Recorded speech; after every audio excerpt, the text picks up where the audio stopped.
Kadang yang paling kita kenal justru bisa jadi yang paling menipu. Dan ini bukan mitos, ini kejadian nyata dari salah satu geskerok kita yang kita samarkan namanya menjadi Atik. Dan cerita ini dikirim oleh sepupunya yang bernama Amanda, guys. Hai guys, welcome back to Kerok with me Refty. Seperti biasa, disclaimer dulu, aku adalah seorang storyteller yang membagikan cerita dari geskerok. Cerita ini berdasarkan pengalaman dan keyakinan pengirim. Percaya atau enggaknya, semua aku kembalikan lagi ke kalian. Yang lagi sendirian di kamar, lagi scroll malam-malam, atau lagi ngerasa rumah kamu sepi banget, ayo tahan dulu, karena cerita ini bikin kamu bakal ngerasa rumah itu nggak pernah benar-benar kosong, guys. Jadi guys, Atik ini tinggal di Probolinggo, di sebuah rumah tua banget. Rumahnya ini rumah Belanda, peninggalan zaman dulu ya.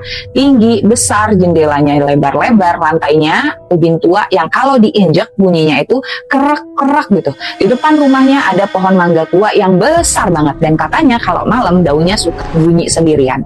Padahal gak ada angin.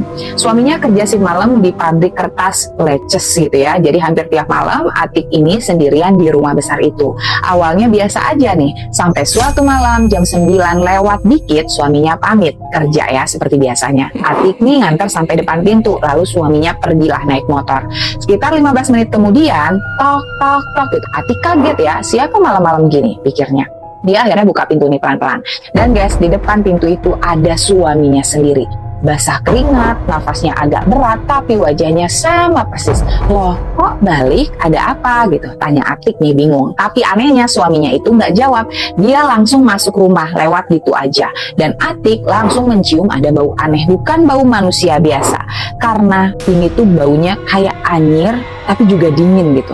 Atik mulai nggak enak hati, tapi dia tetap mengikuti suaminya itu ke dalam rumah, guys. Sampai kamar, tiba-tiba suaminya itu langsung memeluk Atik dan mencoba menariknya ke ranjang. Di situ Atik langsung sadar ini bukan suaminya.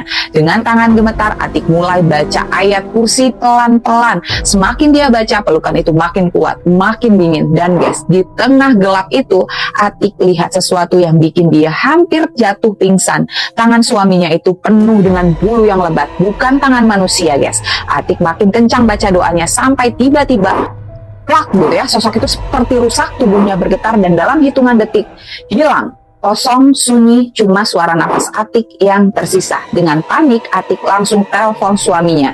Dan guys, suaminya benar-benar masih ada di pabrik, belum pulang sama sekali. Lalu, yang tadi masuk rumah itu siapa? Sampai sekarang Atik nggak pernah berani tidur sendirian di rumah itu lagi, guys. Kalau kamu ada di posisi Atik, kamu bakal langsung sadar atau malah keburu percaya itu adalah orang yang kamu kenal?